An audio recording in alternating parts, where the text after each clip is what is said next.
सड़क पर सैकड़ों लोग आसपास से गुजरेलन, के याद रहेला। लाइफ के भी बिल्कुल ऐसे ही हवे, केहू याद ना रहेला। मगर जिंदगी के रोड पर 1, 2 या 3 गो चेहरा कबो ना भुलाला। मालूम हुए जेल के दीवार कितना मजबूत होखेला, जिंदगी जैसन जिद्दी चीज भी वहां के पत्थर के ना सरका सकेला। मगर कुछ खास चेहरा ओकरा के हमेशा याद रहेला, कबो ना मरेला। ओकर असलियत के केहू नहीं के बदल सकत, नहीं के बदल सकत। के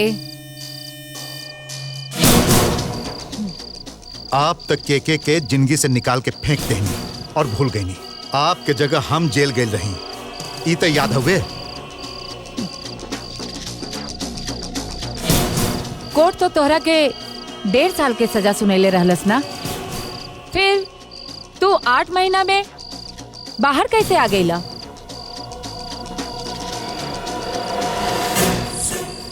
हम बुलाइल नहीं तोहे के वो अंधेरी कोठरी हमार भरोसा उठा दिलस आप पर से।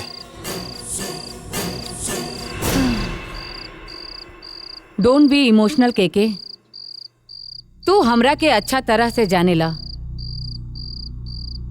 हम अपनों के साथ धोखा ना करेली। जब तू यहाँ ना रहला तब वो दिव्या सबके बेवकूफ बना के भाग गई यहाँ से, और अब नई लड़की आइल भी चमेली अड़ियल साली।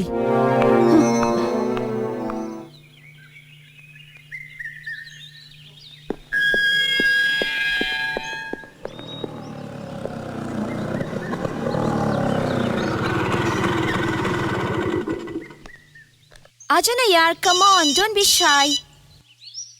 हेलो, हाँ मम्मी, आज हमके आवे में थोड़ा देरी हो जाई। भूल गेलू आज फ्राइडे हनु, ट्यूसडे और फ्राइडे के हमारे एक्स्ट्रा क्लासेस होखेला। Okay then, I will call you later. चला, कम ऑन।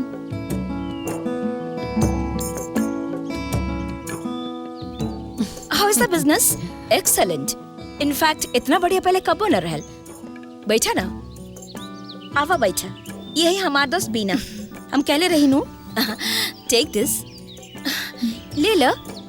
अरे ले ला ना, हम कहले रहली ना। इतना आसानी से और इतना जल्दी पैसा कौन ऑनलाइन से कबो ना मिल सकत।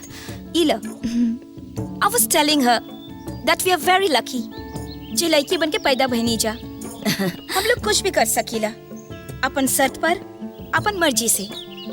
बिल्कुल फिक्र मत करिया, तू यहाँ सेफ हो हर तरीका से।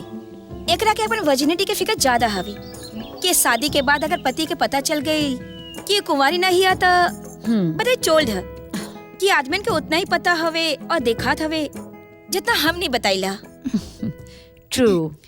हम बतौली कि बाद में चाहिए तो प्लास्टिक सर्जरी करवा ली है और फिर से कुंवारी बन जाई है। देख लो, तो हर ई प्रॉब्लम के भी सॉल्यूशन मिल गई। So don't worry, just enjoy life. House college boring, सिर्फ एक्स्ट्रा क्लासेस ही इंटरेस्टिंग होला थोड़ा सा।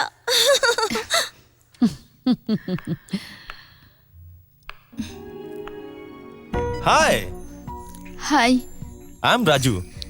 बीना। आओ ना बैठा, का भइल? पैसा दे चुकल बानी हम बाहर।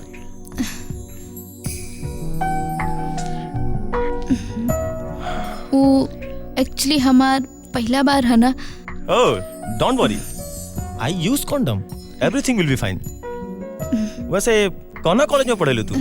हम एडीएम में। एडीएम? वाओ, तब तमनी के पड़ोसी बनी। I am from SMK. वैसे अगर जिंदगी के पहला एक्सपीरियंस अच्छा हो ना तो जिंदगी भर याद रहेला। एक यादगार लम्हा। हम अपन जिंदगी के पहला एक्सपीरियंस कबू ना भूल सकेनी। इहे आई रहला ना, जान पहचान के रही, हमार पड़ोसी। बहुत एंजॉय कर रही हमनी के, आज तक ना भूलनी वो बात। अभी तू लोग? ना, अब ना, शादी हो गई कुछ पिछला साल। ओह,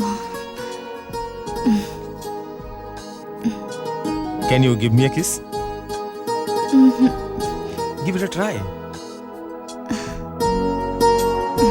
बस अपन गर्दन थोड़ा टेढ़ा रखिए, अगर हमनी के नाक से नाक मिल गई तो।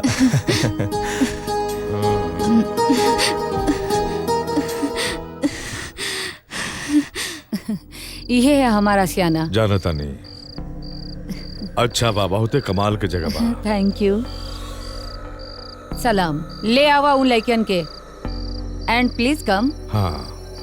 एकर पीछे एक लवली स्विमिंग पूल हुए। ओह अच्छा अच्छा। आप चाहे तो देख सकेनी। हाँ हाँ कहे ना। कैसन लागल ई जगह? बहुत सुंदर जगह बा। उम्मीद करत आनी कि आपके यहाँ पूरी शांति मिली। उहे खातिर तो आइल बानी। जगहवा बहुत सुंदर बा। यहाँ से अच्छी लड़की आपके पूरा शहर में ना मिली। जानता नहीं। हम आपके विश्वास दिलावतानी। हमरा के विश्वास बा। आई बैठी। हाँ धन्यवाद।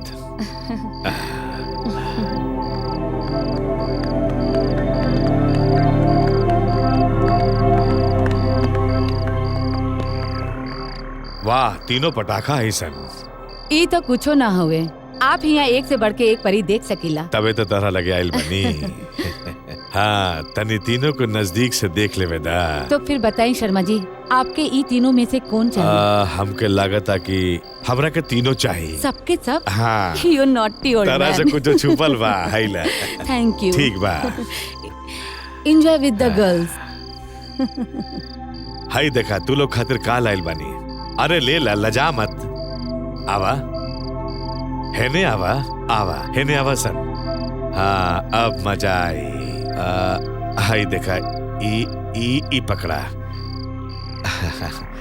ई तहरा खातिर और ई तहरा खातिर। एक और ला। Thank तू you. भी ला।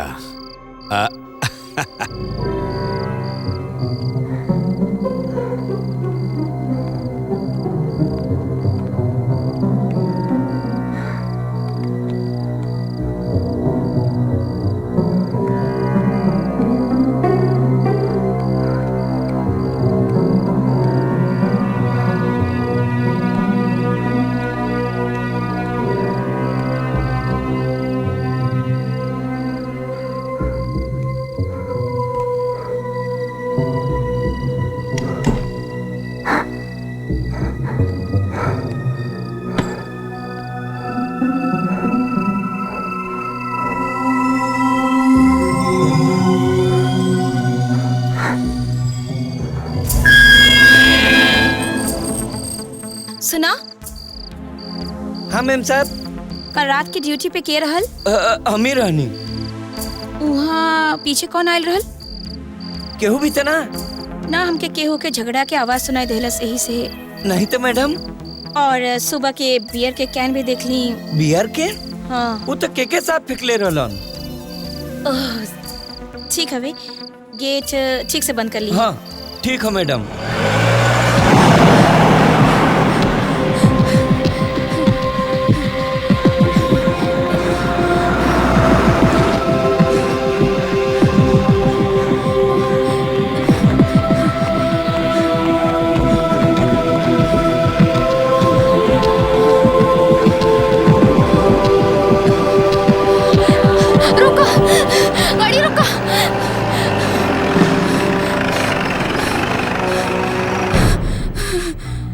बचा ली।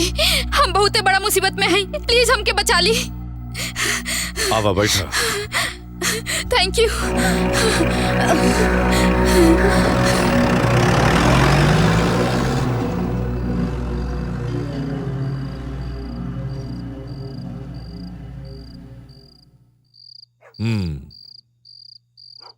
तो वो लड़का आपके बेच गई? जी ना, हम आपके बतौली ना, आपन हस्बैंड के साथ नेशनल पार्क में घूमे गए रहनी कि अचानक कुछ गुंडा हमनी पर हमला कर दिए सर, और हमरा के किडनैप करके हुआ ले गई। बड़ी मुश्किल से आज हुआ से निकल पैनी। और आपके पति? वह दिन के बाद उनकर कोनो पता ना चलल। पता ना कहाँ हुई है, कौना हाल में हुई है। कोनो बात नहीं है, हम भैया मुजफ्फरपुर थाना में फोन कर देता नहीं, वहां से कोई आपके मम्मी पापा के लेके यहाँ आ जाई। तब तक आप आराम से अपन कंप्लेंट दर्ज कराएं और घबराई मत, ये जगह एकदम में सेफ बा। तू झूठ बोलता रे, तू झूठ बोलता रे। तू ही ओकर मदद कर ले होवे यहाँ से भागे में।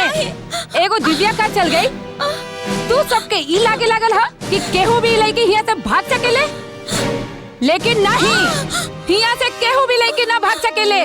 सुन ले तू, हिया से केहू लड़की नहीं के भाग सका। हमके कुछ नहीं खे मालूम, आई स्वेयर हमके कुछ नहीं खे मालूम। हम तो खुद ही होटल से आ रहल ही। हम कमरा में पहुंचली था, वहाँ देखने की वो ना रहली। वो सब नीचे आ गए नहीं आपके बतावे खातिर। के कहाँ हुए? के बार में हा, ओकर फोन आउट ऑफ रीच हवे। हरामजादा, काम के बखत कबो ना मिलेला।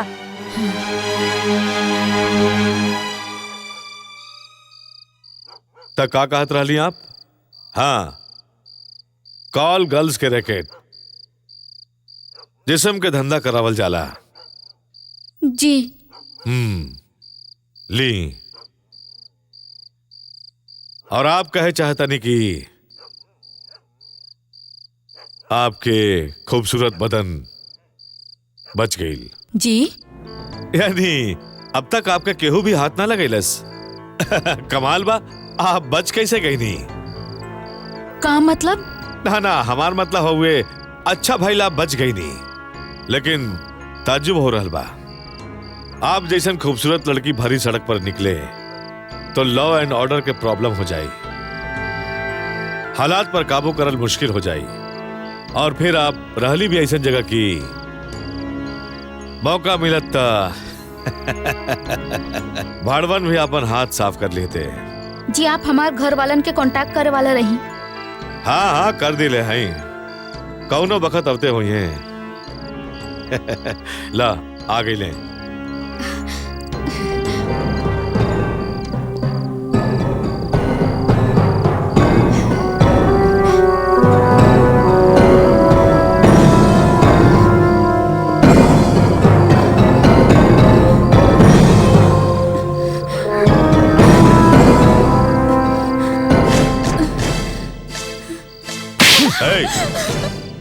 ई पुलिस स्टेशन हा, कोनो वैश्यालय ना।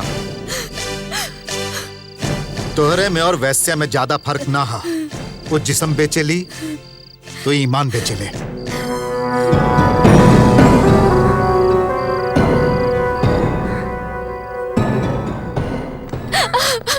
छोड़ दी हमरा के।